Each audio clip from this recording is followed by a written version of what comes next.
Our experiment is about proving Boyle's law. It's using something similar to a manometer, but instead of a mercury in a U-shaped container, we're using a syringe and a plunger so that we can measure the pressure inside the system.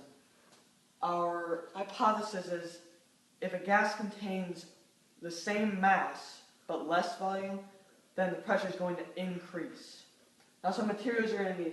You're going to need 2 blocks of wood, a 60 milliliter syringe, a wire, a cap to seal the syringe, and 3 bricks, and a scale to weigh the bricks.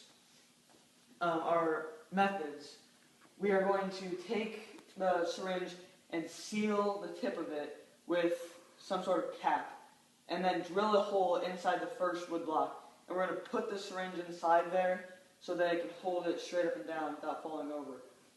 We're going to then take the plunger and a wire and put them in at the same time so that the pressure can equalize so that there's not pressure already in there. Then we're going to take the wire out so that the plunger is about 30 milliliters. We're going to take the second wood block and put it on top so we can stack our bricks on top of there. Now when we stack our bricks, it's going to put pressure on here, and the plunger is going to go down, as you can see. But then once you release the pressure, it springs back because there's pressure built up inside. And then we just take the data out of there and then put it in our data table. So for our data table, we took qualitative and quantitative data. Qualitative data was viewing how much the syringe was affected after placing or removing each brick on the wooden block.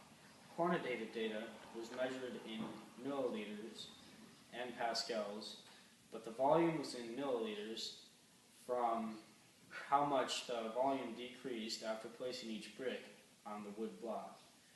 Then we converted that to pascals, which is how you measure pressure, by dividing the force by the area of the plunger, and the force is found by multiplying the mass of the bricks by acceleration, which is due to gravity.